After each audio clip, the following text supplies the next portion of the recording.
first on টাইমলৈ স্বাগতম মই অভিলাষ আৰু লৈ আহিছো গুৰুত্বপূৰ্ণ খবৰ 2026 ৰাজ্য চৰকাৰৰ লক্ষ্য প্ৰতি মাহে দুখনকৈ জিলাত চলিব সৰ্ববৃহৎ উচ্ছেদ অভিযান সাজু কৰা হৈছে তালিকা প্ৰস্তুত হৈছে সকলো কৌশল কেনেকৈ উচ্ছেদ চলিব ৰাজ্যৰ প্ৰতিখন জিলাত চলিব সৰ্ববৃহৎ উচ্ছেদ অভিযান সকলো বেদখলকাৰী উচ্ছেদ কৰোৱা হ'ব নৱবৰ্ষৰ প্ৰথম দিনৰ পৰা ৰাজ্য চৰকাৰ কঠোৰ হৈছে নিৰন্তৰে চলি আছে উচ্ছেদ অভিযান আৰু এই সন্দৰ্ভত লৈ আহিছো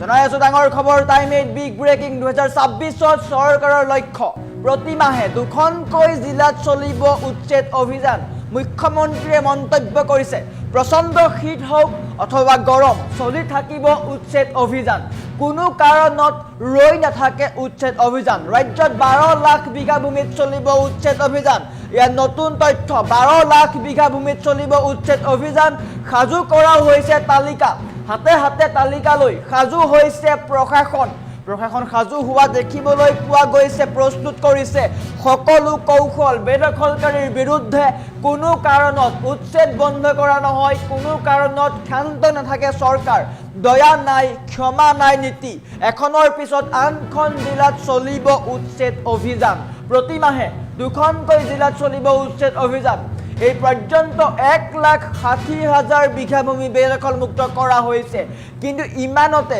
ক্ষান্ত নাথাকে চৰকাৰ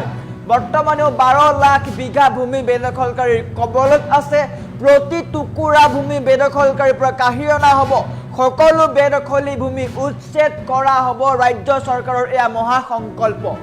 নৱবৰ্ষৰ মুখ্যমন্ত্ৰীয়ে ডাঙৰ মন্তব্য কৰিছে আৰু স্পষ্টকৈ কৈছে যে প্ৰতি মাহে দুখনকৈ জিলাত উচ্ছেদ অভিযান চলি থাকিব ৰৈ নাথাকে উচ্ছেদ অভিযান আৰু শেহতীয়াকৈ শোণিতপুৰৰ বুঢ়াচাপৰিত চলিছিলে উচ্ছেদ অভিযান ৬,২০০ বিঘা ভূমিৰ উচ্ছেদ অভিযান চলিছিলে প্ৰচণ্ড শীততো বেদখলকাৰীৰ ঘৰত পৰিছিল বুলডোজাৰৰ কোব আৰু মুখ্যমন্ত্ৰীয়ে পোনপটীয়াকৈ কৈছে প্ৰচণ্ড শীত হওক বা গৰম হওক ৰাজ্য চৰকাৰে উচ্ছেদ অভিযান বন্ধ নকৰে বেদখলকাৰী কঠোৰৰ পৰা কঠোৰ শাস্তি দিব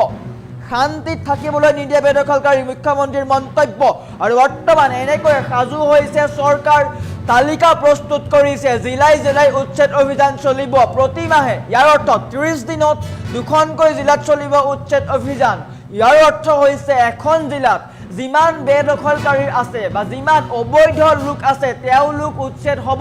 কোনো কাৰণত বাদ পৰি নাযায় আৰু ৰাজ্য চৰকাৰে সকীয়াই দিছে এতিয়াই শীঘ্ৰেই আঁতৰি যাওক সকলো বেদখলকাৰী লোক কিন্তু চৰকাৰ কঠোৰ হ'ব চৰকাৰ অত্যন্ত কঠোৰ হ'ব কোনো ধৰণৰ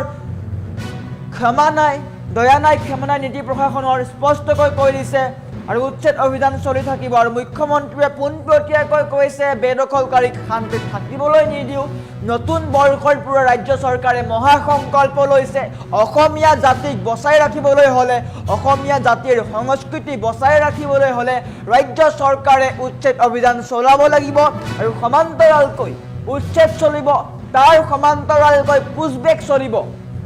ইয়াৰ অৰ্থ হৈছে উচ্ছেদ অভিযান চলিব চৰকাৰী ভূমিৰ পৰা সকলো বেদখলকাৰী আঁতৰিব লাগিব প্ৰতি টুকুৰা ভূমিৰ পৰা বেদখলকাৰী আঁতৰিব লাগিব কিন্তু আঁতৰিলেই নহ'ব ৰাজ্যৰ পৰা তেওঁলোকক পুছবেক কৰা হ'ব ৰাজ্য চৰকাৰৰ কঠোৰ মন্তব্য উচ্ছেদ কৰিয়েই ক্ষান্ত নাথাকে চৰকাৰ পুছবেক পৰ্যন্ত কৰিব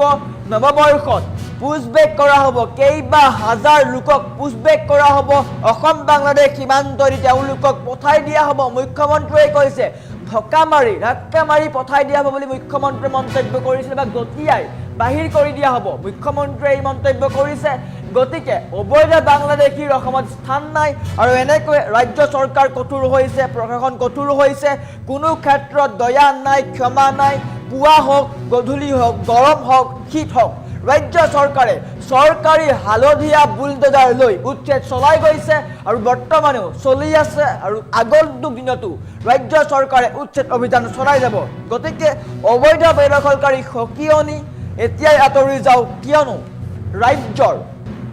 প্ৰতিখন জিলাত উচ্ছেদ অভিযান চলিব প্ৰতি টুকুৰা ভূমি তেওঁলোকৰ পৰা কাঢ়ি অনা হ'ব অসমীয়াক লৈ ষড়যন্ত্ৰ কৰাসকলৰ বিৰুদ্ধে ৰাজ্য চৰকাৰ কঠোৰ হৈছে ৰাজ্য চৰকাৰে ডাঙৰ মন্তব্য কৰিছে প্ৰতিখন জিলাত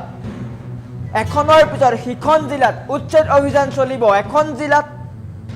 সম্পূৰ্ণভাৱে উচ্ছেদ চলিব সকলো তালিকা প্ৰস্তুত কৰা হৈছে ক'ত ক'ত কিমান বেদখলকাৰী আছে নামনি অসমৰ কেইবাখনো জিলাত বেদখলকাৰী আছে গোৱালপাৰাত কিমান আছে ধুবুৰীত কিমান আছে সকলোতে কিমান আছে দৰঙত কিমান আছে সেইসমূহ তালিকা প্ৰস্তুত কৰিছে সমান্তৰালকৈ উজনি অসমতো তালিকা প্ৰস্তুত কৰা হৈছে গোলাঘাট যোৰহাট শিৱসাগৰ ডিব্ৰুগড় আৰু উত্তৰ অসমত লখিমপুৰ ধেমাজি সেইসমূহ জিলাতো তালিকা প্ৰস্তুত কৰা হৈছে আৰু ৰাজ্য চৰকাৰে স্পষ্টকৈ কৈছে প্ৰতি মাহে দুখনকৈ জিলাত উচ্ছেদ অভিযান চলিব গতিকে তালিকা প্ৰস্তুত কৰা হৈছে অবৈধ বেদখলকাৰীৰ কোনো কাৰণত শান্তি নাই 25 বৰ্ষত ৰাজ্য চৰকাৰে পোনপটীয়াকৈ সকিয়নি দি উচ্ছেদ চলাইছিলে আৰু এইবাৰ 2026 বৰ্ষত উচ্ছেদ চলিব সমান্তৰালকৈ পুছবেক চলিব ইয়াৰ অৰ্থ চৰকাৰী ভূমিৰ পৰা অবৈধ লোকক উচ্ছেদ কৰি পঠোৱা হ'ব আৰু তেওঁলোকক বাংলাদেশলৈ পুছবেক কৰোৱা হ'ব ৰাজ্য চৰকাৰৰ মহাসংকল্প আমাৰ মুখ্যমন্ত্ৰীৰ মন্তব্য আছিলে মুখ্যমন্ত্ৰীয়ে অবৈধ লোকক উদ্দেশ্যি কি কৈছে দেখুৱাই লোৱাৰ চেষ্টা কৰিছোঁ আজিও তেজপুৰত এটা উচ্ছেদ চলি আছে মানে দৰঙতো আছে মানে টোটেল আপোনালোকক মই কওঁ যে অসমত প্ৰায় 20 লাখ বিঘামান মাটি আমাৰ এনক্ৰচমেণ্টত আছে লাহে লাহে আমি কৰি এতিয়া 1.5 লাখ বিঘা পাৰ কৰিলোঁ এতিয়া আজি তেজপুৰত আছে দুই এদিনতে আকৌ গোৱালপাৰাত হ'ব বৰপেটাত হ'ব একফালৰ পৰা কাৰণ পুলিচো ইমান নাই ব্যৱস্থাও ইমান একেলগে সম্ভৱ নহয়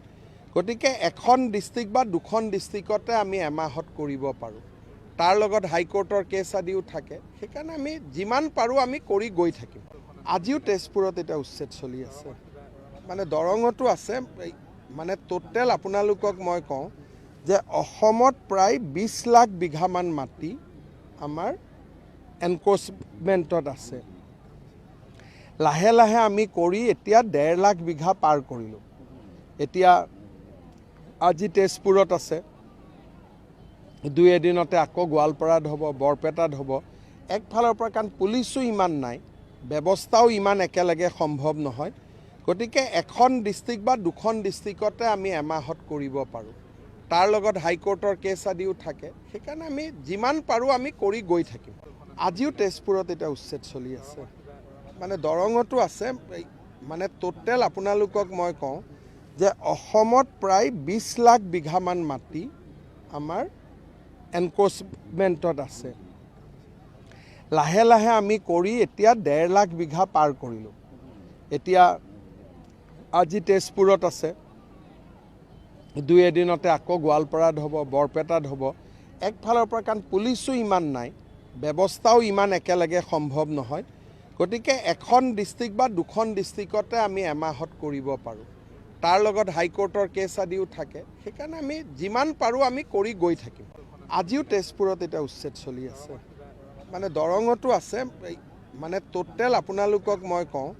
যে অসমত প্ৰায় 20 লাখ বিঘামান মাটি আমাৰ এনক্ৰচমেণ্টত আছে লাহে লাহে আমি কৰি এতিয়া 1.5 লাখ বিঘা পাৰ কৰিলোঁ এতিয়া আজি তেজপুৰত আছে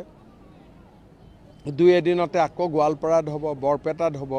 একফালৰ পৰা কাৰণ পুলিচো ইমান নাই